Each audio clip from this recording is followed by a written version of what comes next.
இயேசு கிறிஸ்துவின் கிருபையும் சமாதானமும் உங்கள் அனைவரோடும் கூட என்றென்றைக்கும் இருப்பதாகும். தலைப்பு: நான் உன்னை விட்டு விலகுவதும் இல்லை, உன்னை கைவிடுவதும் இல்லை. அதை மட்டும் பற்றிக்கொள்ள வேண்டும். நான் இன்பமாய் இருக்கிறேனா, துன்பமாய் இருக்கிறேனா, அதெல்லாம் கேள்வி இல்லை. எப்படி வேண்டுமானாலும் இருக்கட்டும். இன்பமாய் வாழ்ந்தாலும் ஒரு நாளைக்கு 24 மணி நேரம் தான் நமக்கு கிடைக்கும். துன்பமாய் நாம் துன்பப்பட்டு வாழ்ந்தாலும் ஒரு நாளுக்கு 24 மணி நேரம் தான். அப்படி இருக்க, இன்பமாய் இருந்தால் என்ன, துன்பமாய் இருந்தால் என்ன, அதை பொருட்படுத்தக்கூடாது. நான் சந்தோஷமாகவே எப்பொழுதும் இருக்க வேண்டும் என்று நினைக்க கூடாது, எதிர்பார்க்க கூடாது.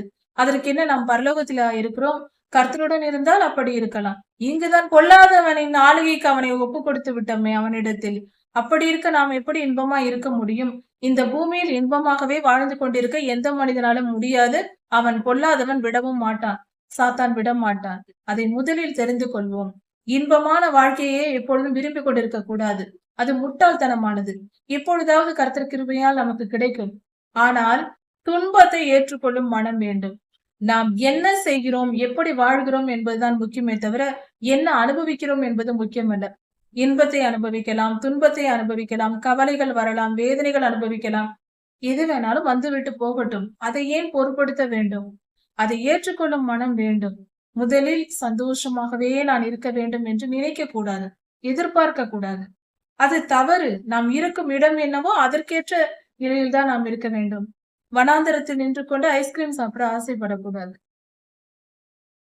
நீதிமொழிகள் 23ஆம் அதிகாரம் 17ஆம் வசனம் முதல் 35ஆம் வசனம் வரை நம்முடைய வாழ்க்கை முறைகள் எப்படி இருக்க வேண்டும்? மிக துல்லியமாக சின்ன சின்ன காரியங்களிலும் மிக சிறிய காரியத்திலும் நாம் எப்படி நடந்து கொள்ள வேண்டும், அன்றாட காரியங்களில் எதை எதை எப்படி செய்ய வேண்டும் என்ற மிக சுலபமான முறையில் சொல்லப்பட்டிருக்கிற நீதி நியாயங்கள் தான் நீதிமொழிகள் புத்தகத்தில் இருக்கிறது. சங்கீதமும் நீதிமொழிகளும் நம்முடைய அன்றாட வாழ்க்கைக்கு மிக தெளிவான விளக்க முறைகளை கொடுக்கிறது. அதாவது மிக சுலபமான முறை, மிக சிறிய சிறிய காரியங்கள், அன்றாடம் நடக்கிற நம் வாழ்க்கையில் நடக்கிற காரியங்களிலும் எப்படி நடந்து கொண்டால் மிகப்பெரிய துன்பத்திலிருந்து நம்மை காப்பாற்றிக் கொள்ளலாம், பாவத்திலிருந்து விலகலாம் என்பதை பற்றி சொல்லிக் கொடுக்கப்பட்டிருக்கிறது. ஒரு சிறிய நெருப்பு வீட்டில் ஏதாவது ஒரு பேப்பரில் பிடித்து விட்டால் உடனே நாம் அணைத்து விடுவோம். ஏனென்றால் அதை விட்டு விட்டால் அது பெரியதாய் பரவி வீட்டையே கூட கொளுத்தி விடும். அது போல பாவம் சிறிய விஷயத்தில் ஆரம்பிக்கும். அதையே நறுக்கி விடுவது போல, அதை அணைத்து போடுவது போல நீதிமொழிகளின் வார்த்தைகள், வசனங்கள் இருக்கிறது.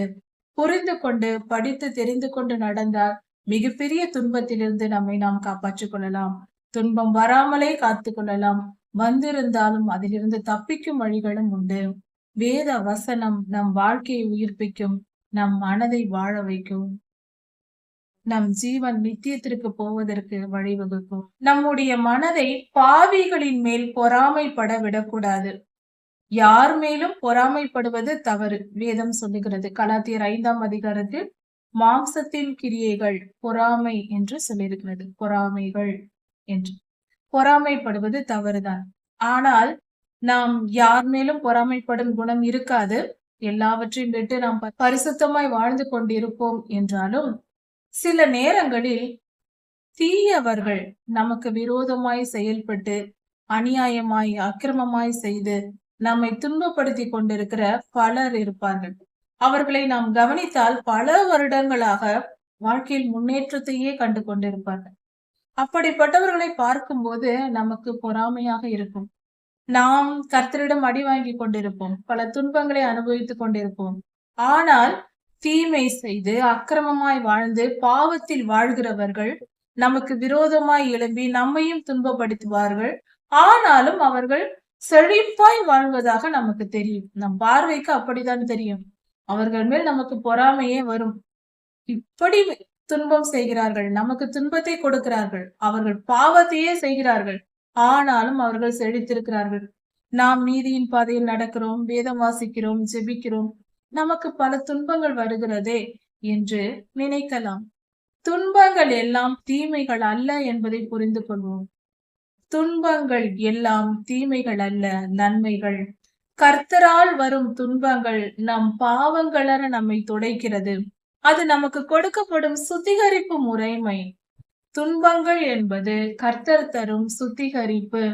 நம் இருதயம் சுத்தமாய் இருக்கும் பொழுது அதன் மேல் இருக்கிற கரைகளை அகற்றும்படியாக கர்த்தர் துன்பத்தை கொடுக்கிறார். நாம் துணி துவைக்கிறோம். சில நேரங்களில் துணியை துவைத்தால் அழுக்கு போய்விடும். சில நேரங்களில் கரை பட்டுவிடும். எண்ணெய் போன்ற கரைகள் பட்டுவிட்டால் அது சுலபமாக துவைத்தால் போகாது. அந்த துவைத்தாலும் துணியிலே அழுக்கு இருந்து கொண்டே இருக்கும். அப்பொழுது நம்ம அதற்காக இன்னும் சில விஷயங்களை செய்து இன்னும் அதிகமாய் துவைத்து அதை நாம் சுத்திகரிப்போம். இது வழக்கம் அல்லவா? அதே போலதான் கர்த்தரும் முதலில் வசனங்களை சொல்லி உபதேசித்து நம்மை திருத்துகிறார். சில விஷயங்களில் நாம் திருந்த மாட்டோம். நம்மால் முடியாது, போராடி கொண்டே இருப்போம். அப்பொழுது கர்த்தர் என்ன செய்வார்? ஒரு சோதனையை அனுப்புவார். அதனால் நமக்கு ஒரு துன்பம் ஏற்படும். அப்பொழுது அந்த துன்பத்தின் நிமித்தம் நாம் அந்த தீமையை விட்டு விலகி விடுவோம். இது சற்று அந்த கரையை போக்குவது போல, விடாப்பிடியா இருக்கிற நம்மிடத்தில் இருக்கிற கெட்ட குணத்தை எடுத்து போட சில துன்பங்களை அனுமதித்து அதன் மூலம் நம்மை சுத்திகரிப்பார். எதற்கு? தம்முடன் சேர்த்துக் கொள்வதற்கு தானே, பரலோகத்தில் அழைத்துக் கொள்வதற்கு தானே. ஆனால் துன்மார்க்கரை சுத்திகரிக்க வேண்டிய அவசியம் என்ன? கர்த்தர் ஏன் அவர்களுக்கு துன்பத்தை கொடுக்க வேண்டும்? துன்மார்க்கரை அவர் சுத்திகரிக்க போவதில்லை. அவர் வெறுத்து விட்டு விட்டார். இவன் எனக்கு வேண்டாம் என்று அவர் விட்டு விட்டார். அந்த அளவுக்கு அவர்கள் துன்மார்க்கமாய் இருக்கிறார்கள். அவர்களை ஏன் அவர் சுத்திகரிக்க போகிறார்? அவர்களை கர்த்தர் விட்டு விடுவது அவர்கள் அனுபவிக்க வேண்டிய நீதி நிமித்தம் அனுபவிக்க வேண்டிய, அவர்கள் ஏற்கனவே செய்த நன்மைக்கு ஏற்ற பலனை அனுபவிக்கும்படியாகவும் அவர்கள் வாழ்நாள் முடிவதற்கும் அவர்களை விட்டு விடுகிறார். பின்பு அவர்களை அக்னி கடலிலே தள்ளுவார். இதுவே துன்மார்க்கருக்கு நடக்கிற காரியமா இருக்கிறது. அதனால் அப்படிப்பட்டவர்களை பார்த்து நாம் பொறாமைப்படக்கூடாது. அவர்கள் வாழ்கிறார்களே, அவர்கள் நன்றாக இருக்கிறார்களே, நான் மட்டும் துன்பப்படுகிறேனே என்று புலம்பிக் கொண்டு இருக்கார்கள். பொறாமைப்பட தேவையில்லை. பாவிகள் மேல், பாவம் செய்கிறவர்கள் மேல் பொறாமைப்படக்கூடாது. நாம் பாவிகள் மேல் பொறாமைப்படக்கூடாது. அப்படி பொறாமைப்படாமல் இருந்து கர்த்தரிடத்தில் எப்பொழுதும் பயபக்தியாய் இருக்க வேண்டும். கர்த்தரிடத்தில் பயத்தோடு, கர்த்தருக்கு பயந்து நம் வாழ்க்கை நடக்க வேண்டும். தீயவர்கள் பாவிகளை பார்த்து அவர்கள் மேல் பொறாமைப்பட்டு அவர்கள் சந்தோஷமாய் இருப்பது போல வெளியில் காட்டிக் கொள்வார்கள். அதை பார்த்து நம்பி அவர்கள் மேல் பொறாமைப்பட்டு நாம் தவறு செய்து விடக்கூடாது. கர்த்தருக்கு பயந்து எப்பொழுதும் கர்த்தருக்கு கீழ்ப்படுகிற பிள்ளைகளாய் பரிசுத்தமாய் வாழ வேண்டும். எப்பொழுதும் பாவிகளை பார்த்து பொறாமைப்படக்கூடாது. கர்த்தர் சொல்லுகிறார், நிச்சயமாகவே முடிவு உண்டு. முடிவு கண்டிப்பாக உண்டு. இப்படியே போய்விடாது. அவர்கள் சந்தோஷமாய் வாழ்வதும் நாம் துன்பப்படுவதுமாய் போய்விடாது. இது ஒரு சுத்திகரிப்பின் நிலை. அது போய்கொண்டே இருக்காது. அதுக்கு ஒரு முடிவு உண்டு. நிச்சயமாக முடிவு உண்டு. தீயவர்கள் தண்டனை அனுபவிக்கவும், நீதிமான்கள் தங்கள் நீதிக்கேற்ற பலனை, நற்பலன்களை அனுபவிக்கவும் காலம் வருகிறது. நிச்சயமாகவே முடிவு உண்டு என்று கர்த்தர் சொல்லுகிறார். சமாதானமாய் இருப்போம், சந்தோஷமாய் இருப்போம். உன் நம்பிக்கை வீண் போகாது. இத்தனை காலம் கர்த்தர் மேல் நம்பிக்கையாய் இருந்து, நீதியின் வழியின் மேல் நம்பிக்கையாய் இருந்து, பரிசுத்தமாய் நாம் வாழ்ந்த வாழ்க்கை வீணாய் போகாது. நிச்சயம் முடிவு உண்டு. கர்த்தர் நியாயம் தீர்க்க வருகிறார். சமாதானமாய் இருப்போம், சந்தோஷமாய் இருப்போம். கர்த்தர் சொல்லுகிறார், என் மகனே, நீ செவி கொடுத்து ஞானம் அடைந்து உன் இருதயத்தை நல்வழியிலே நடத்து. கர்த்தருக்கு செவி கொடுக்க வேண்டும். பரிசுத்த ஆவியானவர் நமக்கு பேசுகிற வார்த்தையை, நம்முடைய பிதாவாகிய தேவன் நமக்கு கொடுக்கிற வார்த்தையை செவி கொடுத்து கேட்க வேண்டும். வேத வசனத்தை தியானிக்கும் போது, ஜெபிக்கும் போது, திருச்சபைக்கு சென்று ஆராதனை செய்யும் பொழுது, நாம் அன்றாட ஜெபத்தில் கர்த்தருடைய வார்த்தைகளை கேட்கிறோம். பல ஊழியங்கள் மூலமாக, செல்போன் மூலமாக, டிவி மூலமாக கர்த்தருடைய ஊழியர்கள் சொல்கிற வார்த்தையை கேட்கிறோம். இவை எல்லாவற்றிற்கும் நம் காதுகளை திறந்து வைத்து கேட்க வேண்டும். அப்படி செவி கொடுக்கும் பொழுது நாம் ஞானம் அடைவோம். கர்த்தர் நமக்கு ஞானத்தை தருவார். அப்படி ஞானம் அடைந்து நம் இருதயத்தை நல் வழிகளை நல்ல விதத்தில் செலுத்த வேண்டும். நம் மனதில் நல்ல முடிவுகளை எடுக்க வேண்டும். நல்ல பாதையை தெரிந்து கொள்ள வேண்டும். இன்பமா துன்பமா, நமக்கு பிடித்ததா பிடிக்காததா என்றில்லை. எப்பொழுதும் நமக்கு பிடித்த விஷயத்தை செய்கிறவர்களாக நாம் இருக்கக்கூடாது. எனக்கு பிடித்த காரியத்தை தான் நான் செய்வேன் என்று நினைப்பவர்கள் கண்டிப்பாக பரிசுத்தமாய் வாழ முடியாது. எனக்கு பிடிக்காத காரியத்தை நான் செய்ய மாட்டேன் என்றும் சொல்லக்கூடாது. முதலில் இந்த 2 காரியத்தையும் சரிப்படுத்திக் கொள்ள வேண்டும். நல் வழிகளை நாம் பின்பற்ற வேண்டும். அதனால் இன்பம் வரலாம், துன்பமும் வரலாம். எது வந்தாலும் ஏற்றுக்கொள்ள வேண்டும். நம் இருதயத்தை நல்ல பாதையிலேயே செலுத்த வேண்டும். சந்தோஷத்தை மட்டும் அனுபவிக்க வேண்டும் என்று நினைக்க கூடாது. துன்பத்தை ஏற்றுக்கொள்ளும் மனமும் வேண்டும் நமக்கு. இன்பமாய் இருந்தாலும் துன்பமாய் இருந்தாலும் நல் வழிகளை, நீதியின் பாதைகளையே தெரிந்து கொள்ள வேண்டும். இன்பமானவைகள் எல்லாம் நன்மையும் அல்ல, துன்பமானவைகள் எல்லாம் தீமைகளும் அல்ல. அதை நன்றாக தெரிந்து கொள்ள வேண்டும். நம் மனதில் தீர்மானமான மிக தெளிவான ஒரு முடிவு மட்டும் இருக்க வேண்டும். நான் எப்பொழுதும் நல்லவர்களாக வாழ, நீதிமானாய் வாழ விரும்புகிறேன் என்ற எண்ணம் மட்டும் வேண்டும். அதை மட்டும் பற்றிக்கொள்ள வேண்டும். நான் இன்பமாய் இருக்கிறேனா, துன்பமாய் இருக்கிறேனா, அதெல்லாம் கேள்வி இல்லை. எப்படி வேண்டுமென்றாலும் இருக்கட்டும். இன்பமாய் வாழ்ந்தாலும் ஒரு நாளைக்கு 24 மணி நேரம் தான் நமக்கு கிடைக்கும். துன்பமாய் நாம் துன்பப்பட்டு வாழ்ந்தாலும் ஒரு நாளுக்கு 24 மணி நேரம் தான். அப்படி இருக்க இன்பமாய் இருந்தால் என்ன, துன்பமாய் இருந்தால் என்ன, அதை பொருட்படுத்தக்கூடாது. நான் சந்தோஷமாகவே எப்பொழுதும் இருக்க வேண்டும் என்று நினைக்க கூடாது, எதிர்பார்க்க கூடாது. அதற்கு என்ன, நாம் பரலோகத்தில் இருக்கிறோம், கர்த்தருடன் இருந்தால் அப்படி இருக்கலாம். இங்குதான் பொல்லாதவனுக்கு இடம் கொடுத்து விட்டேன். பொல்லாதவனின் ஆளுகைக்கு அவனை ஒப்பு கொடுத்து விட்டோமே அவனிடத்தில். அப்படி இருக்க நாம் எப்படி இன்பமா இருக்க முடியும்? இந்த பூமியில் இன்பமாகவே வாழ்ந்து கொண்டிருக்க எந்த மனிதனாலும் முடியாது. அவன் பொல்லாதவன் விடவும் மாட்டான். சாத்தான் விட மாட்டான். அதை முதலில் தெரிந்து கொள்வோம். இன்பமான வாழ்க்கையே எப்பொழுதும் விரும்பிக் கொண்டிருக்க கூடாது. அது முட்டாள்தனமானது. எப்பொழுதாவது கர்த்தர் கிருபையால் நமக்கு கிடைக்கும். ஆனால் துன்பத்தை ஏற்றுக்கொள்ளும் மனம் வேண்டும். நாம் என்ன செய்கிறோம், எப்படி வாழ்கிறோம் என்பதுதான் முக்கியமே தவிர என்ன அனுபவிக்கிறோம் என்பது முக்கியமல்ல. இன்பத்தை அனுபவிக்கலாம், துன்பத்தை அனுபவிக்கலாம், கவலைகள் வரலாம், வேதனைகள் அனுபவிக்கலாம். எது வேணாலும் வந்துவிட்டு போகட்டும். அதை ஏன் பொருட்படுத்த வேண்டும்? அதை ஏற்றுக்கொள்ளும் மனம் வேண்டும். முதலில் சந்தோஷமாகவே நான் இருக்க வேண்டும் என்று நினைக்க கூடாது, எதிர்பார்க்க கூடாது. அது தவறு. நாம் இருக்கும் இடம் என்னவோ அதற்கேற்ற நிலையில்தான் நாம் இருக்க வேண்டும். வனாந்தரத்தில் நின்று கொண்டு ஐஸ்கிரீம் சாப்பிட ஆசைப்படக்கூடாது. மதுபான பிரியரையும் மாம்ச பெருந்தினிக்காரரையும் சேராதே. மதுபான பிரியர் எப்பொழுதும் மது குடிக்க விரும்புகிற மனிதர்களையும், மாமிச உணவு சாப்பிட விரும்புகிற மனிதரையும் சேராதே என்று கர்த்தர் சொல்கிறார். அப்படிப்பட்டவர்களோடு சேரக்கூடாது. அப்படிப்பட்டவர்களால் தரித்திரம் உண்டாகும். நாம் எப்பொழுதும் மதுபானத்தின் மேல் பிரியப்படுகிறவர்களாயும், மாமிச உணவையே சாப்பிட வேண்டும் என்றும் விரும்புகிறவர்களாகவும் இருக்கக்கூடாது. இப்படிப்பட்டவர்கள் தரித்திரர் ஆவார்கள். எவ்வளவு பணம் இருந்தாலும் தரித்திரம் வந்துவிடும் சொல்லப்பட்டிருக்கிறது வேதத்தில். அதனால் இப்படிப்பட்டவர்களோடு சேர்ந்திருக்க கூடாது. அவர்களோடு சேர்ந்தால் நாமும் மதுபானம் குடிக்கவும், மாംസം சாப்பிடவும் அதே பழக்கம் வந்துவிடும். அவர்களோடு சேர்ந்து சாப்பிட தொடங்குவோம் நண்பர்களாய் இருக்கும் பொழுது. பின்பு நமக்கும் அந்த பழக்கம் வந்துவிடும். அதனால் அப்படிப்பட்டவர்களோடு சேராதே, விலகியிரு என்று கர்த்தர் சொல்லுகிறார். தூக்கம் கந்தைகளை உடுத்துவிக்கும். ஒரு மனிதன் எப்பொழுதும் தூக்கத்தில் பிரியப்படுகிறவனாய் இருந்தால், மதுபான பிரியராய் எப்பொழுதும் குடிக்கிறவர்களாய் இருக்கக்கூடாது.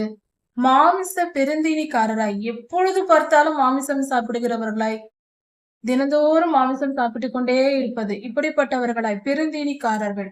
மாமிச பெருந்தினிக்காரர்கள் என்றால் அதிகமாய் மாமிசம் சாப்பிடுகிறவர்களாய் இருக்கக்கூடாது, அவர்களோடு சேரக்கூடாது. அப்படி இருந்தால் தரித்திரர் ஆவார்கள் என்று சொல்லப்பட்டிருக்கிறது. அதே போல அதிகமாய் தூக்க பிரியராய் இருக்கக்கூடாது. எப்பொழுது பார்த்தாலும் தூங்கிக் கொண்டே இருப்பது.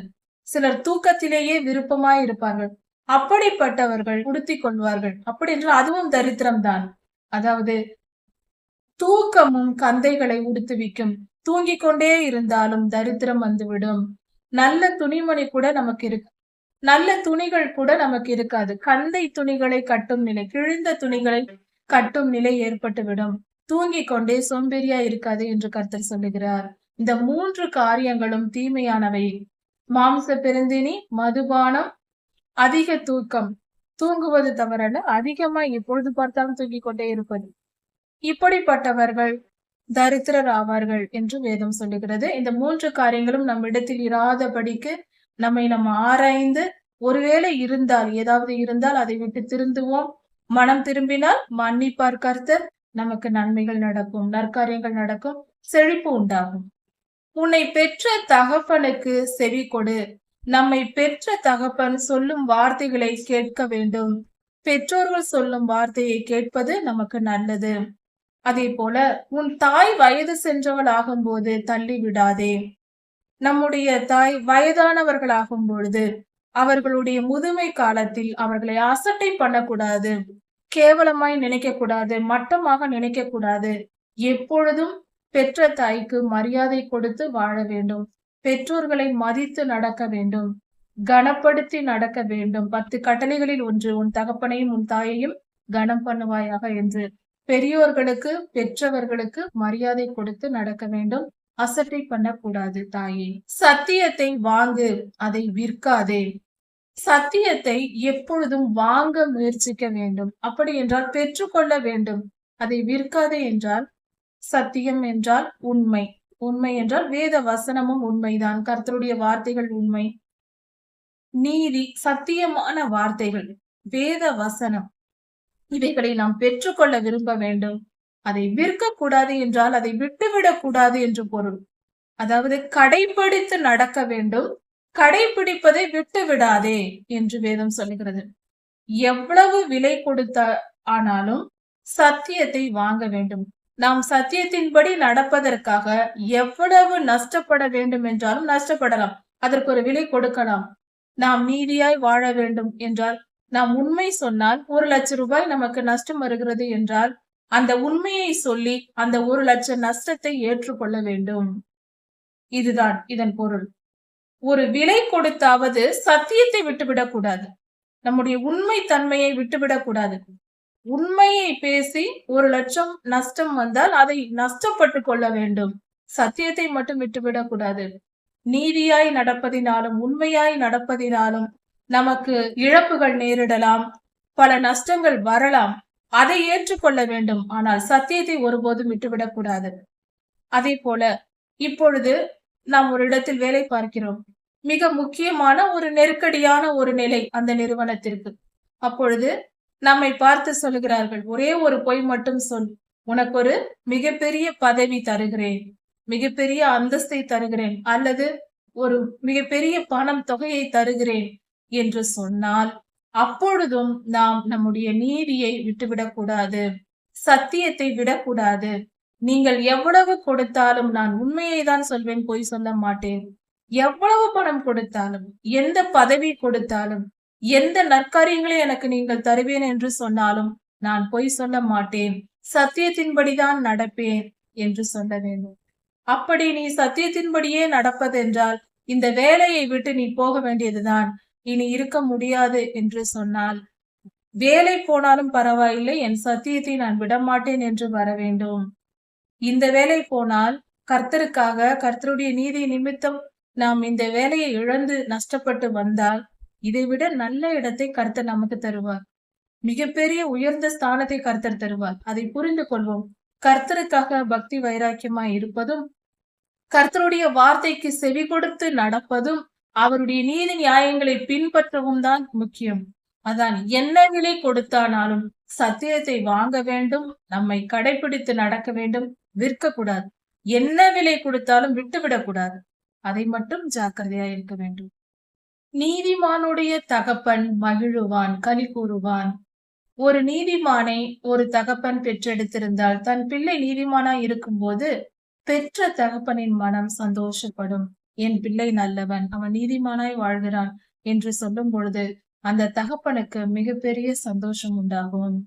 நீதிமானுடைய தகப்பன் களி கூறுவான், மகிழுவான். நீதிமானை பெற்ற ஒரு தகப்பன் சந்தோஷப்படுவான். அதே போல தன் பிள்ளை ஞானவான் என்று கேட்கும் பொழுது, தன் பிள்ளை புத்திசாலித்தனமாய் இருக்கும் பொழுது அந்த பிள்ளையை பெற்ற தகப்பன் சந்தோஷப்படுவான். இப்படியாக பிள்ளைகள் பெற்றோர்களுக்கு சந்தோஷத்தை கொடுக்கிறவர்களாக இருக்க வேண்டும், ஞானவான்களாய் இருக்க வேண்டும், நீதியின் பாதையில் நடக்க வேண்டும். அப்பொழுது அவர்கள் பெற்றோர்கள் சந்தோஷப்படுவார்கள். என் மகனே, உன் இருதயத்தை எனக்கு தா, கர்த்தர் சொல்லுகிறார். உன் இருதயத்தை எனக்கு கொடு என்று கேட்கிறார். அப்படி என்றால் அதன் பொருள், நாம் கர்த்தரிடத்தில் முழுமையாய் அன்பு கூற வேண்டும். அவர் நம்மிடத்தில் எதிர்பார்ப்பது அதுதான். உன் இருதயத்தை எனக்கு தா, உன் இருதயத்தில் எனக்கு இடத்தை கொடு, நான் உன்னில் வந்து வாசம் செய்கிறேன் என்று சொல்லுகிறார். அன்பின் ஆவியானவர் நமக்குள் வந்து வாசம் செய்யும்படியாக கர்த்தரை நேசிப்போம். அவருக்கு நம் இருதயத்தில் இடத்தை கொடுப்போம். உன் கண்கள் என் வழிகளை நோக்குவதாக. நீ நான் என்ன சொல்கிறேன் என்பதை கவனித்து கேள். கர்த்தருடைய வழிகள், கர்த்தருடைய வார்த்தைகளை நாம் கேட்க வேண்டும் என்று பொருள். கர்த்தருடைய வழிகளில் நடக்க வேண்டும். அவர் சொல்வதை கேட்டு நடக்க வேண்டும். கர்த்தர் எதை செய்ய சொன்னாலும் அதை செய்ய வேண்டும். எதை செய்யாதே என்று சொன்னால் அதை செய்யக்கூடாது. இப்படி கர்த்தருக்கு கீழ்ப்படிந்து அவருடைய வழிகளை கற்றுக்கொண்டு அவர் வழியில் நடக்க வேண்டும் என்பதே கர்த்தருடைய விருப்பமாய் இருக்கிறது. நாம் இருதயத்தில் இடத்தை கொடுத்து, அன்பின் ஆவியானவருக்கு இடம் கொடுத்து, கர்த்தரை நேசித்து, அவரிடத்தில் அன்பு கூர்ந்து, அவர் வழிகளை கற்றுக்கொண்டு, வேத வசனத்தை கற்றுக்கொண்டு, வேத வசனத்தின்படி நாம் நடக்க வேண்டும் என்பதே கர்த்தருடைய விருப்பமாய் இருக்கிறது. அதை செய்தால் அவருக்கு பிரியமானவர்களாய் நாம் மாறுவோம். தவறான பெண்கள் ஒரு படுகுழி என்று சொல்லப்படுகிறது. அதாவது ஒழுக்கம் இல்லாமல் பாவம் செய்ய தூண்டுகிற ஆண்களை பாவம் செய்ய தூண்டுகிற பெண்கள் உண்டு. அப்படிப்பட்ட பெண்கள், பாவம் செய்கிற பெண்கள் இடுக்கமான கிணறு என்று சொல்லப்பட்டிருக்கிறது. படுகுழி, கிணறு என்று. படுகுழிக்குள் விழுந்தால் எழுந்திருக்க முடியாது. படுகுழி என்றால் ஆழமான குழி, மிகப்பெரிய குழி. அதில் விழுந்து விட்டால் எழுந்திருப்பது மிகவும் கடினம், முடியாது. இடுக்கமான கிணறு என்றால் குறுகிய கிணறு.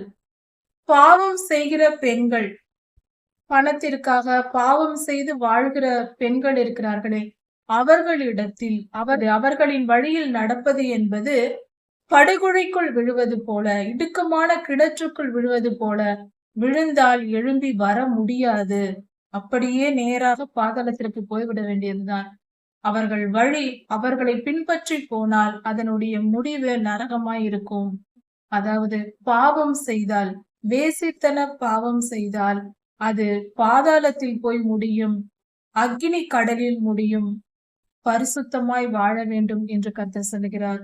இப்படிப்பட்ட பாவத்திற்கு உங்கள் வாழ்க்கையில் இடம் கொடுக்காதீர்கள் என்று கர்த்தர் சொல்லுகிறார். அவள் கொள்ளைக்காரரை போல் இருந்து, ஒரு கொள்ளைக்காரன் எப்படி கொள்ளையடிக்க வருவானோ ஒரு இடத்தில், அது போல இப்படிப்பட்ட தவறான பெண்கள் கொள்ளைக்காரனை போல் இருக்கிறார்களாம் ஒரு இடத்தில். அவர்கள் அநேக பாதகரை உண்டாக்குகிறார்களாம். பல தீய மனிதர்களை உருவாக்குவதே இவர்களுக்கு வேலை. இவர்கள் தாங்கள் கெட்டதும் அன்றி, அவர்கள் பாவம் செய்து அக்னி கடலுக்கு போக போகிறார்கள், பாவத்தில் கிடைக்கிறார்கள். அவர்கள் பாவத்தில் இருப்பது மட்டுமல்ல, பலரையும் பாவத்தில் இழுத்து விடுவார்கள். பலரை தீயவர்களாய் மாற்றுவதே அவர்களுக்கு நோக்கமாயிருக்கிறது. அதனால் அப்படிப்பட்ட படுகொழியில் போய் விழுந்து விடாதே என்று கர்த்தர் எச்சரிக்கிறார். கர்த்தர் சொல்லுகிறார், ஐயோ, யாருக்கு வேதனை, யாருக்கு துக்கம், யாருக்கு சண்டைகள், யாருக்கு புலம்பல்கள், யாருக்கு காரணமில்லாத காயங்கள், யாருக்கு ரத்தம் கலங்கின கண்கள், யாருக்கு இதெல்லாம் நடக்கிறது? ரத்தம் கலங்கின கண்கள், காரணமில்லாத காயங்கள், புலம்பல்கள், சண்டைகள், இதெல்லாம் யாருக்கு ஏற்படுகிறது? குடிகாரர்களுக்கு, மதுபானம் குடிக்கிறவர்களுக்கு, மதுபானம் இருக்கிற இடத்தில் தங்கி அங்கேயே கிடக்கிறவர்களுக்கும், மதுபானம் குடித்து கொண்டே இருப்பவர்களுக்கும், கலப்புள்ள சாராயத்தை நாடுகிறவர்களுக்குமே. மதுபானம் குடிப்பதும் சாராயம் குடிப்பதும் பாவம். அப்படிப்பட்ட அதை குடிப்பவர்கள் இருக்கும் இடத்தில் என்னென்ன நடக்கும்? சண்டைகள் இருக்கும், புலம்பல்கள் இருக்கும், காரணமே இல்லாமல் காயப்படுவார்கள், ஒருவருக்கொருவர் சண்டையிட்டு. எந்த காரணமும் இருக்காது. காரணமில்லாத காயங்கள், கலங்கின ரத்தம் கலங்கின கண்கள், கண்கள் எப்பொழுதும் ரத்தமாக சிவந்திருக்கும். புலம்பல்கள் இருக்கும், சண்டைகள் இருக்கும், வேதனை இருக்கும், துக்கம் இருக்கும். இதெல்லாம் எங்கிருக்கும்? குடிகாரர்களின் மத்தியில் இருக்கும் என்று வேதம் சொல்கிறது. இப்படிப்பட்ட நிலைக்கு போய்விடக் கூடாது. மதுபானம் குடிக்க கூடாது. சாராயம் குடிக்க கூடாது. அதனால் நிம்மதி போய்விடும் என்று கர்த்தர் சொல்லுகிறார். அந்த பாவத்தை செய்யாதே, அது தீமை என்று கர்த்தர் சொல்லுகிறார். அதை விட்டுவிட வேண்டும். ஒருவேளை இந்த பழக்கங்கள் இருந்தால் அதை விட்டு விடுவது நல்லது. நாம் ஏன் வேதனைப்பட வேண்டும்? நாம் ஏன் துக்கப்பட வேண்டும்? சண்டைகள் எதற்கு? புலம்பல்கள் எதற்கு? இதெல்லாம் நமக்கு வரும் குடித்தால் என்று வேதம் சொல்லுகிறது. இதெல்லாம் எதற்கு? தேவையற்ற காயங்கள் இதெல்லாம் வேண்டாம். அப்படி என்றால் அந்த தீய பழக்கத்தை விட்டுவிட்டு பரிசுத்தமாய் வாழ்வோம், மனம் திரும்புவோம். மதுபானம் பாத்திரத்தில் பார்க்கும் பொழுது இரத்த வருணமாய் இருக்குமா? நன்றாக சிவந்த நிறத்தில் இருக்குமா? அதை பார்த்த உடனே பளபளப்பாய் இருக்குமாம். பாத்திரத்தில் பார்த்த உடனே அதை பார்த்த உடனே ஆசைப்பட்டு விடாதே. அது மெதுவாய் இறங்கும். அது கொஞ்சம் கொஞ்சமாக நமக்குள் அந்த பழக்கம் வரும். பார்க்கும்போது பளபளவென்று இருக்கும். குடியை பழகும் போது ஆரம்பத்தில் அது மிகவும் நமக்கு ஆர்வமாக இருக்குமாம்.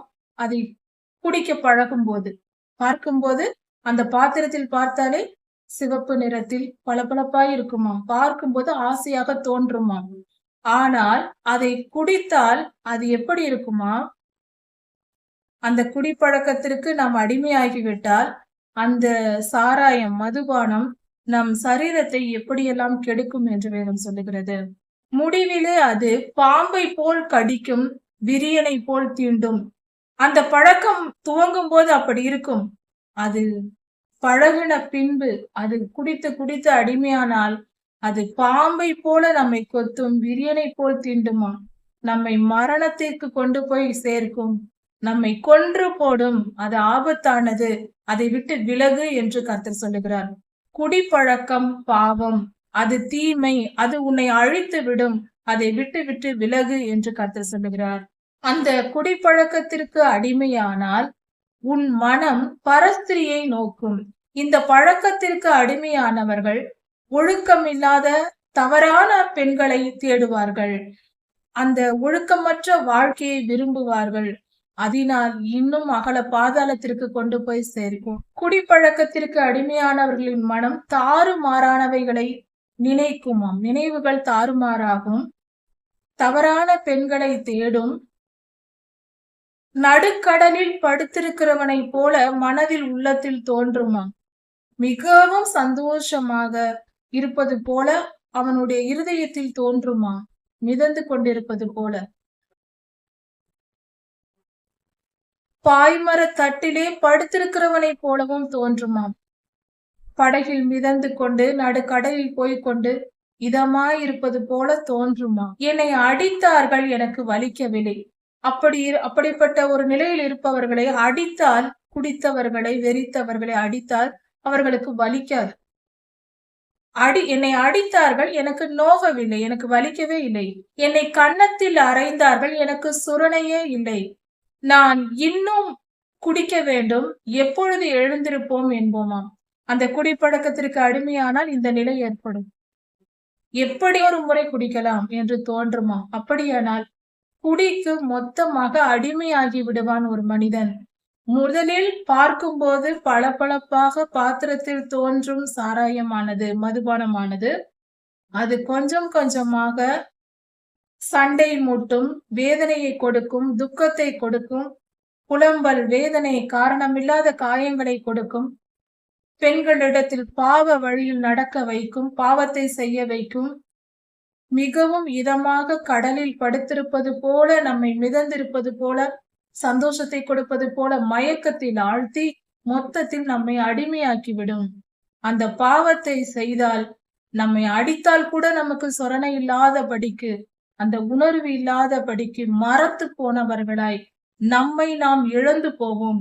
மனிதன் தன்னைத்தானே இழந்து போவான். அப்படிப்பட்ட மோசமானது மதுபானம் என்பது இந்த வேதத்தில் கொடுக்கப்பட்டிருக்கிறது. இன்று வேதத்தில் கொடுக்கப்பட்டிருக்கிறது. அதனால் நாம் தயவு செய்து இந்த மதுபானம் குடிக்கிற பழக்கம் இருந்தால் அதை விட்டுவிட்டு மனம் திரும்புவோம், பரிசுத்தமாய் வாழ்வோம். அதன் முடிவு, அப்படியே அந்த பழக்கத்தில் தொடர்ந்து இருந்தால் அதன் முடிவு அக்னி கடலாய் இருக்கிறது. அதை விட்டு விடுவோம், மனம் திரும்புவோம். கர்த்தர் உதவி செய்வார். ஜெபிப்போம், வேதம் வாசிப்போம், கர்த்தரை அண்டிக் கொள்வோம். வாழ்க்கை ஒரு முறைதான். அதை தவறாய் வாழ்ந்து சீரழிந்து போகக்கூடாது. நீதிமொழிகள் 24ஆம் அதிகாரம் 1ஆம் வசனம் முதல். பொல்லாத மனிதர்கள் மேல் பொறாமை கொள்ளாதே. பொல்லாத மனிதர் மேல் பொறாமை கொள்ளாதே, அவர்களோடு இருக்கவும் விரும்பாதே என்று கர்த்தர் சொல்லுகிறார்.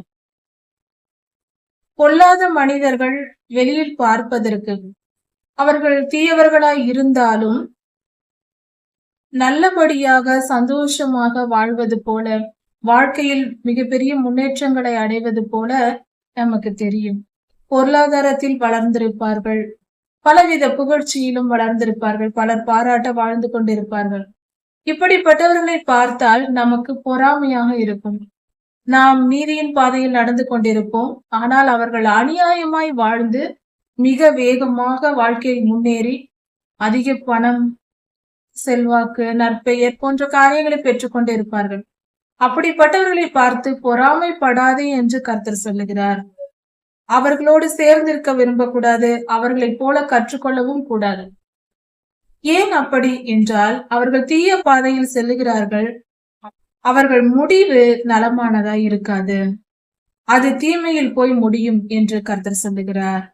அவர்களுடைய நினைவு கொடுமையை யோசிக்கும், கொடுமையை தான் யோசிக்கும். யாரை துன்பப்படுத்தலாம், யாரை அழிக்கலாம், எப்படிப்பட்ட காரியங்களை செய்யலாம் என்று கொடுமையை தான் யோசிக்கும். கொடுமைப்படுத்த யோசிப்பார்கள், எப்படி இவர்களை கொடுமைப்படுத்தலாம் என்று கொடுமையான காரியங்களை தான் யோசிக்கும். பிறருக்கு தீமை செய்வதையே விரும்பி அதையே நினைத்துக் கொண்டிருப்பார்கள். அவர்கள் பேச்சு தீவினையா இருக்கும், அவர்கள் பேசும் பேச்சு தீவினையே இருக்கும். எப்படி தீங்கு செய்யலாம், யாரை துன்பப்படுத்தலாம், பிறரை துன்பப்படுத்தி நாம் சந்தோஷமாய் வாழலாம். அதாவது பிறரை துன்பப்படுத்தி அந்த துன்பத்தை பார்த்து, அவர்கள் படும் வேதனையை பார்த்து இவர்கள் மகிழ்வார்கள். அப்படிப்பட்டவர்கள் தான் இவர்கள். அவர்களை பார்த்து நாம் பொறாமைப்படக்கூடாது. வீடு ஞானத்தினால் கட்டப்பட்டு விவேகத்தினால் நிலைநிறுத்தப்படும். அதாவது ஒரு வீடு கட்டும் பொழுது ஞானமாய் செயல்பட வேண்டும். அந்த வீட்டின் அளவு, பகுதிகள், அதனுடைய தோற்றம் போன்றவை மட்டும் அல்ல, அவைகள் ஞானத்தினால் நிர்ணயிக்கப்படுகிறது. அது மட்டும் அல்லாமல் அந்த ஒரு கட்டிடத்தை, வீடு என்ற கட்டிடத்தை கட்டும் பொழுது அதனுடைய அமைப்பு முறைகள், அதனுடைய தோற்றம், அதற்கு பயன்படுத்தப்படும் பொருட்கள், இதையெல்லாம் ஞானமாய் திட்டமிட்டு செயல்பட வேண்டும். அதற்கு தேவையான பொருளாதாரத்திற்கும் நாம் திட்டமிட்டு செய்ய வேண்டும். இப்படியெல்லாம் செய்து ஒரு வீடு கட்ட வேண்டும். விவேகத்தினால் நிலைநிறுத்தப்படும். காலம் உணர்ந்து ஞானமாய் செய்து, அதன் கால நேரங்கள் முக்கியம். வீடு கட்டும் போது இத்தனை காலம் தண்ணீர் நிறுத்த வேண்டும், இத்தனை காலம் தண்ணீர் ஊற்ற வேண்டும். விவேகம், காலத்தை அறிகிற அறிவும் தேவை. இப்படியாக ஒரு கட்டிடத்தை கட்டி முடிப்பார்கள். இதே பொருள்தான் இன்னொரு பரிமாணமும் இந்த வசனத்திற்கு உண்டு. ஒரு வீடு கட்டுவதற்கு ஞானமும் விவேகமும் முக்கியம். விவேகமாய் செயல்பட்டால் தான் அது நிலைநிறுத்தப்படும். சரியான அளவு முறைகள் போன்றவை இருக்க வேண்டும். எல்லைகளில் பாதுகாப்பு, கட்டிடத்தின் உறுதித்தன்மை, இப்படி பல காரியங்களை கவனிக்க வேண்டும். அது மட்டும் அல்லாமல் ஒரு குடும்பம் என்ற அமைப்பையும் இந்த வீடு குறிக்கிறது. சரி, குடும்பம் கட்டப்பட வேண்டும் என்றால் அது ஞானத்தினால் கட்டப்பட வேண்டும். ஒரு திருமணம் தான் குடும்பத்தின் துவக்கம்.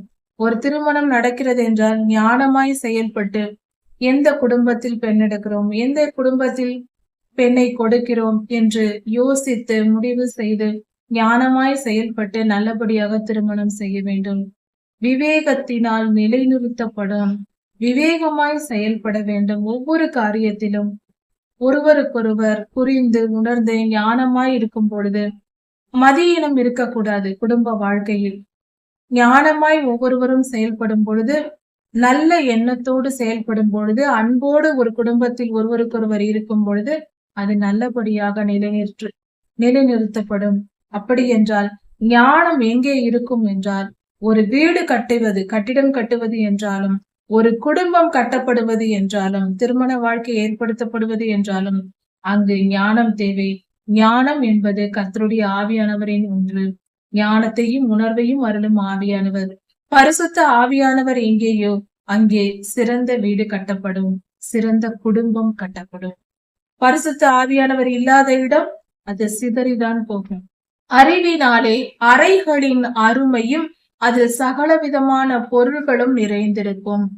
அறிவாக செயல்பட்டு எந்த இடத்தில் எந்த பொருள்களை வைக்கலாம், என்னென்ன பொருள்களை வைக்க வேண்டும், அந்த பொருள்கள் எப்படி இருக்க வேண்டும் என்று நாம் முடிவு செய்வதற்கு அறிவு தேவை. நல்ல அறிவாளியால் தான் அதை சரியாக அந்த தோற்றத்தை உருவாக்க முடியும். வீட்டின் அமைப்பு, ஒரு வீடு கட்டப்பட்டு அதில் வாழ வேண்டும் என்றால் அதனுடைய அறிவு, ஞானம், விவேகம் தேவை என்று வேதம் சொல்லுகிறது. இப்படி எந்த அளவுக்கு அறிவாய், ஞானமாய், விவேகமாய் செயல்படுகிறோமோ அந்த அளவுக்கு அது சிறந்ததாய் இருக்கும். வாழ்க்கையில் எந்த காரியத்தை செய்தாலும் நல் யோசனையோடு யுத்தம் பண்ண வேண்டும். ஆலோசனைக்காரர் அதிகமாய் இருக்கும் பொழுது அது பிரயோஜனமாய் இருக்கும்.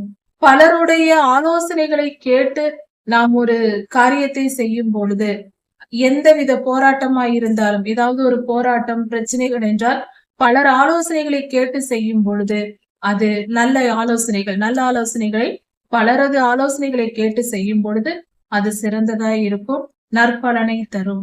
மூடனுக்கு ஞானம் எட்டாத உயரத்தில் இருக்கிறது. ஒரு முட்டாள் இருக்கிறான் என்றால் அவனுக்கு ஞானம் எட்டாது. எப்பொழுதும் எவ்வளவுதான் விளக்கி சொன்னாலும் அவனுக்கு புரியாது. முட்டாளுக்கு ஞானம் எட்டவே எட்டாது. அவன் நியாயஸ்தலத்தில் உட்கார மாட்டான். ஒரு முக்கியமான காரியங்கள் பேசும் இடத்தில், நியாயம் விசாரிப்பு நடக்கும் இடத்தில், ஒரு நீதி நியாயம் என்று பேச வந்தால் அந்த இடத்தில் அவனால் உட்கார முடியாது. மூடன் நியாயஸ்தலத்தில் வாயை திறக்க மாட்டான். நியாயம் விசாரிக்கும் இடத்தில், நீதி நியாயம் பேசும் இடத்தில் முட்டாளால் பேச முடியாது. அவன் வாய் திறவாமல் அமைதியாய் இருப்பான். அவனால் பேச முடியாது. தீவினை செய்ய உபாயம் செய்கிறவன் துஷ்டன் எனப்படுவான். எப்படி தீவினை செய்யலாம், எப்படி எந்த தீமை யாருக்கு செய்யலாம் என்று யோசித்து செய்கிறவன் இருப்பான். தீமை செய்வதையே நோக்கமாய் வைத்துக் கொண்டு திட்டமிட்டு செயல்படுவார்கள். இப்படிப்பட்டவன் துஷ்டன் என்று சொல்லப்படுகிறான். துஷ்டன் யார், தீயவன் யார் என்றால் எப்பொழுதும் தீமை செய்வதற்கு யோசித்து செய்கிறவன் அவன்தான் கெட்டவன், தீயவன், துஷ்டன் என்று வேதம் சொல்லுகிறது. தீய நோக்கம் பாவமாம். ஒரு காரியத்தை செய்கிறோம் என்றால் அது தீய நோக்கத்தோடு செய்யக்கூடாது. எந்த நோக்கத்தோடு செய்கிறோம்? சிலர் பலருக்கு ஒரு உணவு கொடுப்பது, தானம் செய்வது நல்லது, இது நல்ல விஷயம்தான். ஆனால் சிலர் தீய எண்ணத்தோடு தானம் செய்வார்கள். தீய நோக்கம், அவர்களுடைய நோக்கம் தவறாயிருக்கும். எப்படியாவது இந்த ஜனங்களை ஏமாற்ற வேண்டும், அவர்களை, அந்த ஏழைகளை ஏமாற்றவும் அல்லது அவர்களின் உழைப்பை பெறுவதற்காக ஏதாவது ஒரு கெட்ட நோக்கத்தோடு உணவு கொடுப்பார்கள். இப்படிப்பட்ட காரியங்கள் செய்வது அல்லது வீண் புகழ்ச்சிக்காக கொண்டு போய் கொடுப்பது, இப்படிப்பட்ட காரியங்களை செய்கிறவர்கள் இருப்பார்கள். உண்மையாய் மனதால் உதவி செய்ய வேண்டும் என்ற எண்ணத்தில் நம்முடைய நோக்கம் தான தர்மம் செய்தாலும் நன்மைதான், நல்ல காரியம்தான். என்ன நோக்கத்தில் செய்கிறோம் என்பதையும் கர்த்தர் கவனிப்பார். நல்ல நோக்கத்தோடு செய்தால்தான் அதற்குரிய ஆசீர்வாதம் நமக்கு கிடைக்கும். தீய நோக்கத்தில் எதை செய்தாலும் அது பாவம்தான். பலருக்கு பணத்தை அள்ளி கொடுத்தால் கூட நம்முடைய நோக்கம் தவறாய் இருந்தால் அது பாவமாகும். கர்த்தர் இருதயத்தை ஆராய்ந்து நம்மை நியாயம் தீர்ப்பார். அதை புரிந்து கொண்டு உண்மையாயிருப்போம். பரியாசக்காரன் மனுஷருக்கு அருவருப்பானவன். பரியாசம் பண்ணுகிறவன், மற்றவர்களை விட நான் உயர்ந்தவன் என்று நினைப்பவன் பரியாசக்காரன். பிறரை கேவலமாக, தன்னை காட்டிலும் இவன் சிறியவன், இவன் கேவலமானவன் என்று நினைக்கிறவன், பேசுகிறவன், செயல்படுகிறவன், இப்படிப்பட்ட எண்ணம் கொண்ட யாராயிருந்தாலும் அவர்கள் பரியாசக்காரர்கள். தன்னை உயர்ந்தவன் என்று நினைத்து மற்றவர்களை தாழ்ந்தவன் என்று நினைக்கிற எவனும் பரியாசக்காரன் என்று வேதம் சொல்லுகிறது. அப்படிப்பட்ட பரியாசக்காரர்களை நாம் இருந்துவிடக் கூடாது. மனிதர்கள் எல்லோரும் ஒருவருக்கொருவர் மனிதர்களை நமக்கு சமமானவர்களாகவே எல்லாரையும் நினைக்க வேண்டும். நாம் மனிதர், அதை போல அவர்களும் மனிதர்கள். நமக்கு இருக்கும் உணர்வுகள் தான் அவர்களுக்கு இருக்கிறது. நமக்கு எப்படி வலிக்குமோ அப்படிதான் அவர்களுக்கும் வலிக்கும். நமக்கு எப்படி சந்தோஷம் இருக்கிறதோ அப்படிதான் அவர்களுக்கும் சந்தோஷம் இருக்கும். சக மனிதர்கள் அன்போடு பழக வேண்டுமே தவிர உயர்வு தாழ்வு பார்க்க கூடாது. பணத்தினாலோ பொருளினாலோ பேர் புகழினாலோ ஒருவர் உயர்ந்து விடுவதும் இல்லை, ஒருவர் தாழ்ந்து விடுவதும் இல்லை. நல்ல குணம்தான் முக்கியம். அதை புரிந்து கொண்டு எல்லோரும் சமமென்று பாவிக்க வேண்டும். பிறரை பரியாசம் செய்யக்கூடாது, தாழ்ந்தவர்களாய் எண்ணக்கூடாது. ஆபத்து காலத்தில் நீ சோர்ந்து போவாயானால் உன் பலன் குறுகியது. நமக்கு ஆபத்து நேரிடும் பொழுது சோர்ந்து போகக்கூடாது. தைரியமாய் நாம் உறுதியுடன் இருக்க வேண்டும். எந்த நிலையில் இருந்தாலும், எவ்வித துன்பம் வந்தாலும், வலிகள், வேதனைகள், போராட்டங்கள் எது வந்தாலும் நாம் ஜாக்கிரதை உள்ளவர்களாய் இருக்க வேண்டும். தைரியமாய் இருக்க வேண்டும். விசுவாசத்தில் உறுதியாய் இருக்க வேண்டும். நாம் மனம் சோர்ந்து போனால் நாம் பலவீனமாய் இருக்கிறோம் என்று பொருள். சரீர பலவீனம் ஒரு பெரிய விஷயம் அல்ல.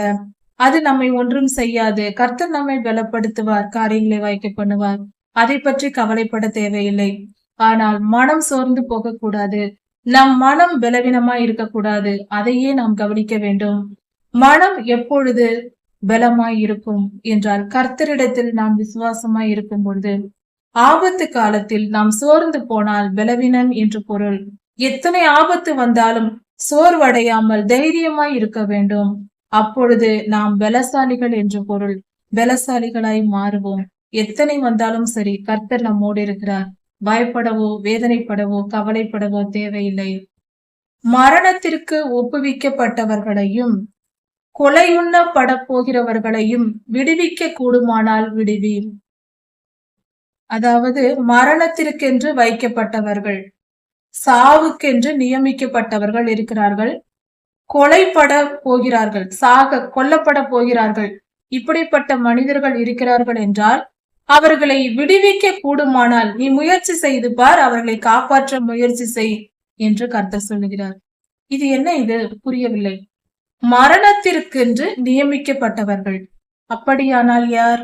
இன்னும் ரட்சிக்கப்படாத, கர்த்தரை அறியாத மக்கள் மரணத்திற்கென்று நியமிக்கப்பட்டிருக்கிறார்கள். கொலை உண்ணப்பட போகிறார்கள். அவர்கள் ரட்சிக்கப்படாமல் மரித்து விட்டால் அவர்கள் நிலை என்ன?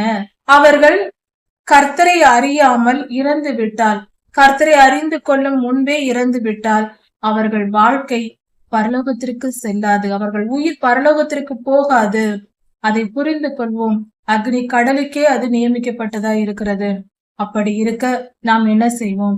அவர்களை விடுவிக்க கூடுமானால் விடுவி. உன்னால் முடிந்தவரை முயற்சி செய், அவர்களை காப்பாற்ற முயற்சி செய் என்று கர்த்தர் சொல்லுகிறார். எழும்பி நின்று ஊழியம் செய் என்று கர்த்தர் சொல்கிறார். பிறருக்கு கர்த்தருடைய பிள்ளைகள், கர்த்தருடைய நாமத்தை புறஜாதியாருக்கு சொல், புறஜாதியார் மத்தியில் போய் ஊழியம் செய் என்று கர்த்தர் சொல்லுகிறார். எத்தனை ஆபத்து வந்தாலும் நான் உன்னுடன் இருக்கிறேன், நீ போய் எழும்பி நின்று ஊழியம் செய் என்று கர்த்தர் சொல்லுகிறார். அப்பொழுது நாம் சொன்னால், எனக்கு அதெல்லாம் தெரியாது என்று நீ சொன்னால், உன்னை பார்த்து கொண்டிருக்கிறார் கர்த்தர் என்று எச்சரிக்கிறார். உன் ஆத்துமாவை காக்கிறவர் அறியாரோ? உன் மனதை, உன் உயிரை, உன் ஆத்துமாவை காப்பாற்றி வைத்திருக்கிறவர், உன் இரத்தத்தில் உள்ள அணுக்களை காப்பாற்றுகிறவர், உன் டிஎன்ஏக்களை காப்பாற்றுகிறவர், உன் ஜீவனை உன் சரீரத்தில் வைத்திருக்கிறவர் அவருக்கு தெரியாதா உன் மனதில் என்ன இருக்கிறது என்று? உன்னை பாதுகாத்து வைத்திருப்பதே அவர்தான். அவரிடத்தில் எனக்கு தெரியாது என்று போய் சொல்லுகிறாயா? அப்படி நீ சொன்னால் அவர் மனுஷருக்கு அவனவனுக்கேற்ற அவனுடைய கிரியைகளுக்கு தக்க பலனை தருகிறார். கர்த்தர் ஊழியம் செய் என்று சொல்லுகிறார். அதை செய்ய மன விருப்பம் இல்லாமல் நம் இருதயத்தில் என்ன இருக்கிறது என்று கர்த்தருக்கு தெரியாது என்று நினைக்க கூடாது. எனக்கு அதெல்லாம் தெரியாது என்று தப்பித்துக் கொள்ள நினைக்காதே. அவனவன் கிரியைக்கு தக்க பலனை நான் தருவேன். நீ செய்யும் செயல்களுக்கு ஏற்ற பலன் உனக்கு வரும் என்று கர்த்தர் சொல்லுகிறார். என் மகனே, தேனை சாப்பிடு, அது உனக்கு நல்லது. தேன் நல்லது என்று கர்த்தர் சொல்லுகிறார். தேன் சாப்பிடுவது நமக்கு நல்லது. அந்த கூட்டிலிருந்து ஒழுகும் தேன் மிகவும் நல்லது. அது சரீரத்திற்கு ஆரோக்கியத்தை தரும். அது உன் வாய்க்கு இனிப்பா இருக்கும், மிகவும் இன்பமா இருக்கும். தேன் சாப்பிடுவது எல்லோருக்கும் சந்தோஷம்தான், இனிப்பான பொருளா இருக்கிறது. அது போலதான் ஞானத்தை அறிந்து கொள்வது ஒரு மனுஷனுக்கு இன்பமாய் இருக்கிறது. தேனை சாப்பிடுவது எவ்வளவு இன்பமோ அது போல ஞானத்தை அறிந்து கொள்வதும் இன்பமாய் இருக்கிறது. அந்த ஞானத்தை நாம் பெற்று கொண்டால் அது நமக்கு உதவி செய்யும். அது முடிவில் உதவும். நம் நம்பிக்கை வீண் போகாது. ஞானத்தை பெற்றுக்கொண்டு நாம் வாழும்போது ஞானத்தை கற்றுக்கொண்டு நாம் வாழும்போது அது தேனை சாப்பிடுவது போல இன்பமாய் இருக்கும். நம் வாழ்க்கையின் முடிவில் அது உதவும், நமக்கு உதவி செய்யும். நாம் நம்பிக்கையோடு காத்திருக்கிறோம், ஞானத்தை பெற்றிருக்கிறோம், கர்த்தருடைய வார்த்தைகளை கற்றிருக்கிறோம், நாம் ஞானமாய் செயல்படுகிறோம், நமக்கு நம்பிக்கையோடு இருப்போம், நமக்கு நன்மை நடக்கும் என்று நம் வாழ்க்கையின் முடிவில் நித்தியத்தில் சேரும் போது அதன் பலனை நாம் அனுபவித்து பார்ப்போம். தேனை சாப்பிடுவது போல நாம் இன்பமாய் இருப்போம், பரலோகத்தில் கர்த்தரை சேர்வோம். துஷ்டனே, நீ நீதிமானுடைய வாசஸ்தலத்தை நோக்கி பதிவிராதே. துஷ்டன் தீயவன் இருக்கிறான் என்றால் அவன் நீதிமான் இருக்கும் வீட்டை பார்த்து பதிவிருப்பானாம், எப்பொழுதும் காத்து கிடப்பானாம். நீதிமானை பார்க்க அவன் காத்து கிடப்பானாம் தீமை செய்வதற்கு. இந்த வீட்டிற்கு விரோதமாய் பதிவிருப்பானாம், காத்து கொண்டே இருப்பானாம், தங்கி இருப்பானாம் அந்த இடத்தில். அவன் தங்கும் இடத்தை நீதிமான் தங்கும் இடத்தை பாழாக்கி போடாதே என்று கர்த்தர் சொல்லுகிறார். நீதிமான் 7 தரம் விழுந்தாலும் எழுந்திருப்பான். நீதிமான் நீதியின் பாதையில் நடக்கிறான். சில நேரம் துன்பங்களில் ஏதாவது ஒரு தவறு செய்து விட்டால், விழுந்து விட்டால், சில பாவங்கள் தவறான ஒரு காரியத்தை செய்து விட்டால் அவன் மிகப்பெரிய தண்டனைக்குள்ளாவான். ஆனாலும் அப்படியே விழுந்து போக மாட்டான், எழும்பி விடுவான், அதை விட்டு மனம் திரும்பி வந்து விடுவான். இது போல 7 தரம் விழுந்தாலும் அவன் எழுந்து விடுவான். ஏனென்றால் நீதிமான், அவன் நீதியின் மேல் பிரியமாய் இருக்கிறான். ஆனாலும் சோதனை காலத்தில் சில நேரங்களில் தவறலாம். கர்த்தருடைய பிள்ளைகள் நீதியின் பாதையில் நடக்கிறோம், வாழ்கிறோம், மனம் திரும்பி ஒவ்வொரு நாளும் பரிசுத்தம் அடைந்து வருகிறோம். ஒரு சில நேரங்களில் நாம் தவறலாம், ஏதாவது தவறுகள் செய்து விடலாம். அதனால் நமக்கு நியாய தீர்ப்பு வரலாம். நாம் வலி வேதனைகளை அனுபவித்துக் கொண்டிருப்போம், துன்பத்தை அனுபவிப்போம். ஆனாலும் அப்படியே விழுந்து போக மாட்டோம், கர்த்தர் தூக்கி விடுவார். 7 முறை இப்படி நடந்தாலும் நாம் எழுந்து விடுவோம். ஏனென்றால் நாம் நீதிமான்களாய் இருக்கிறோம். கர்த்தர் நம்மை நீதிமான்களாக்கி இருக்கிறார். அவர் நம்மோடு இருந்து நம்மை வழி நடத்தும் போது நாம் எழும்பி விடுவோம். துன்மார்க்கரோ தீங்கிலே விழுந்து கிடப்பார்கள். துன்மார்க்கர் தீங்கில் விழுந்தால் அதில் அப்படியே மூழ்கி கிடப்பார்கள், அவர்கள் எழும்புவதில்லை. தீயவர்கள் எழும்புவதில்லை, அவர்களுக்கு மறுவாழ்வு கிடையாது. நீதிமான் துன்பத்தில் விழுந்தாலும் அவன் மீண்டு விடுவான், 7 தரம் விழுந்தாலும் மீண்டும் எழும்பி விடுவான். இது கர்த்தருடைய அளவற்ற கிருபை. அவர் தூக்கி எடுப்பார் நம்மை. உன் சத்துரு விழும்போது நீ சந்தோஷப்படாதே. உன் எதிரி இருக்கிறான், அவன் விழுந்து விட்டான், அவனை கர்த்தர் தண்டிக்கிறார், அதனால் அவன் துன்பத்தில் விழுகிறான் என்றால் அதை பார்த்து நாம் சந்தோஷப்படக்கூடாது. அவனுக்கு வந்ததா, அவன் இவ்வளவு தீங்கு எனக்கு செய்தான், இப்பொழுது அவனுக்கு தண்டனை வந்தது என்று நாம் மகிழக்கூடாது. அப்படி சந்தோஷப்படுவது கர்த்தருக்கு பிடிக்காது. அவன் தீங்கு செய்தான், அவனை கர்த்தர் அடிக்கிறார், நாம் பார்த்து சந்தோஷப்படக்கூடாது. நாமும் பலமுறை தவறுகளை செய்திருக்கிறோம் அல்லவா, அதனால் அவர்களை பார்த்து நாம் சிரிக்க கூடாது, சந்தோஷப்படக்கூடாது. இடரும் பொழுது நம்முடைய இருதயம் களி கூறாதிருப்பதாக. அவன் இடரும் போது, அவன் துன்பத்தில் விழும்போது நாம் சந்தோஷப்பட்டு களி கூறக்கூடாது. விழுந்தாயா, உனக்கு வந்ததா என்று நினைக்க கூடாது. கர்த்தர் அதை பார்ப்பார். நாம் அப்படி நினைத்தால் கர்த்தர் அதை பார்ப்பார். அது அவருக்கு பொல்லாப்பாய் இருக்கும்.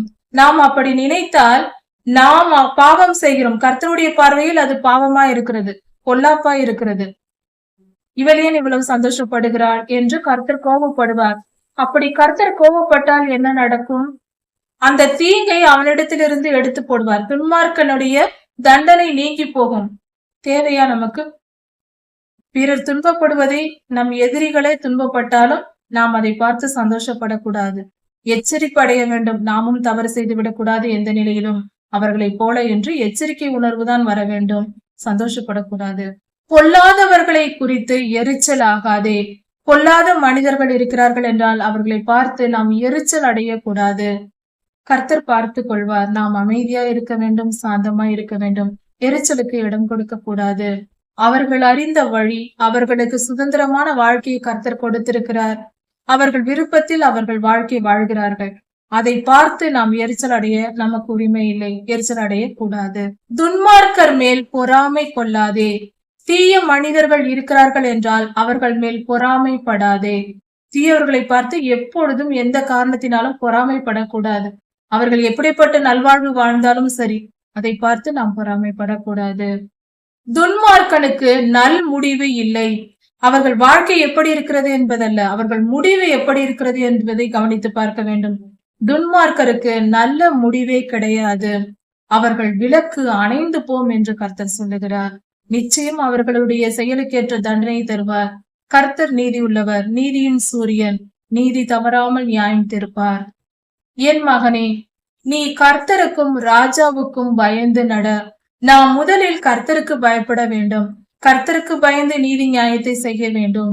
நம் தேசத்தை ஆளுகிற நம்முடைய ராஜாக்கள், அதிபதிகளுக்கு பயந்து நடக்க வேண்டும் என்று கர்த்தர் சொல்லுகிறார். கலகக்காரரோடே கலவாதே. கலகம் செய்கிற கூட்டத்தார் இருப்பார்கள், ஆனால் ராஜாக்களுக்கு விரோதமாய் கலகம் செய்வது, கர்த்தருக்கு விரோதமாய் கலகம் செய்கிறது போன்ற காரியங்களை செய்வார்களானால் அவர்களோடு நாம் சேரக்கூடாது. இப்படிப்பட்ட கலகம் ஊட்டுகிறவர்களோடும் சேரக்கூடாது. சடுதியில் அவர்களுடைய ஆபத்து நெருங்கும். இப்படிப்பட்டவர்கள் கலகக்காரர்களுக்கு சீக்கிரத்தில் முடிவு வரும் என்று கர்த்தர் சொல்லுகிறார். துன்மார்க்கனுக்கும் கலகக்காரனுக்கும் பயங்கரமான முடிவு வரும். அவர்களுடைய சங்காரத்தை அறிந்தவன் யார் என்று கேட்கப்படுகிறது. அப்படி என்றால் சங்காரம் உண்டாகும், மிகப்பெரிய அழிவு உண்டாகும். துன்மார்க்கருக்கும் கலகம் ஊட்டுகிறவர்களுக்கும். கர்த்தருக்கும் பயந்து நடக்க வேண்டும். நம்மை ஆளுகிற அதிபதிகள், அரசாங்க அதிகாரிகள், இவர்களுக்கும் நாம் பயந்து நடக்க வேண்டும். அப்படி இருந்து கலகக்காரரோடு சேரக்கூடாது. போராட்டங்கள், பிரச்சனைகள் இப்படி எல்லாம் ஏற்படுத்துகிறவர்களோடு நாம் சேர்ந்திருக்க கூடாது என்று கர்த்தர் சொல்லுகிறார். இப்படி நடந்தால் நம் வாழ்க்கை சுலபமாய் இருக்கும். வீணாக அரசாங்கத்தை எதிர்ப்பது, மற்றவர்களை எதிர்ப்பு, அதிகாரிகளை எதிர்ப்பது போன்ற காரியங்களில் ஈடுபடக்கூடாது. கர்த்தருக்கு பயந்து நடக்க வேண்டும். இப்படியாக கர்த்தருடைய வாழ்க்கை முறைகள் நமக்கு கொடுக்கப்படுகிறது. நாம் எப்படியெல்லாம் வாழ்ந்தால் நம் வாழ்க்கை நிம்மதியாக இருக்கும் என்று வழிகள் சொல்லப்படுகிறது. ஒரு தேசம் இருக்கிறது, அதில் சில பிரச்சனைகள் இருக்கிறது என்று சொல்லும் போது கலகக்காரர்கள், போராட்டக்காரர்கள் இவர்களோடு கூட சேர்ந்து செயல்படக்கூடாது. சமாதானத்தையும் சந்தோஷத்தையும் நாம் பெற வேண்டும் என்றால் இப்படி இருக்க வேண்டும்.